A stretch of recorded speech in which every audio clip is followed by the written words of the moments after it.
Right, we're back with the motor again. I've fitted a relay. Now the thermal overload switch was stuffed.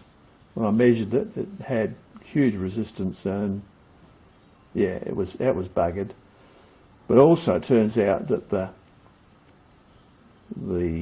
relay was dicky, because when the brother-in-law tested it, it did actually run, but when I tested it, it wouldn't run. And obviously, you know, the movement is the factor. And when I checked out the relay, this is the relay. It basically, the cover just fell to pieces when I handled it. And when I looked at it, its clearance was so marginal that yeah, it was a sort of a if maybe proposition as to when it will run. So we'll come in close and have a look at it. You can see here how poorly this thing's made. Apart from the cheap shit plastic, the contacts don't even line up. They're offset, and you can see daylight between it when it's closed. It's burn away part of the bottom contact, and when the electromagnetic side of things switches in, in other words, when you switch the trigger wire, the contacts don't touch because the bottom one's half burnt away and they don't even line up. What a heap of rubbish. Look at that. The plastic cover just disintegrated when I tried to take it off. You can see someone's played with this. They've soldered the contacts on. They thought that the contacts were wobbling around, so I had to desolder them. Crap. The same as the switch.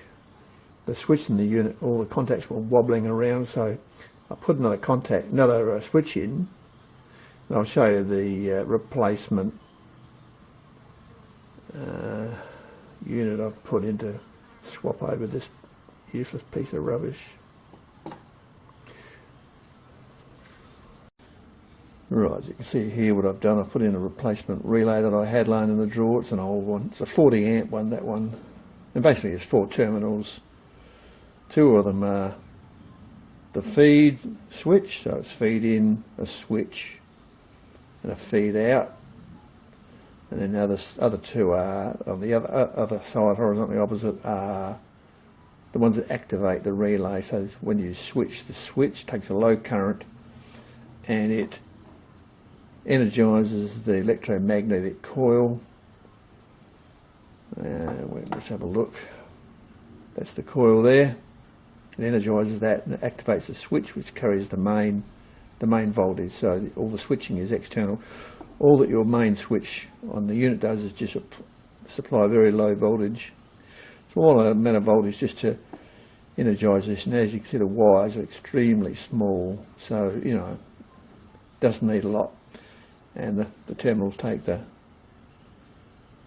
main amperage through, and it's switched on that set of points. That's a good one, all metal. I think it's a Heller. I also replaced the internal switch because that was cheap rubbish as well, just, you know, wobbly terminals, and it was crap. So basically the electronic side of things on this is pretty poor.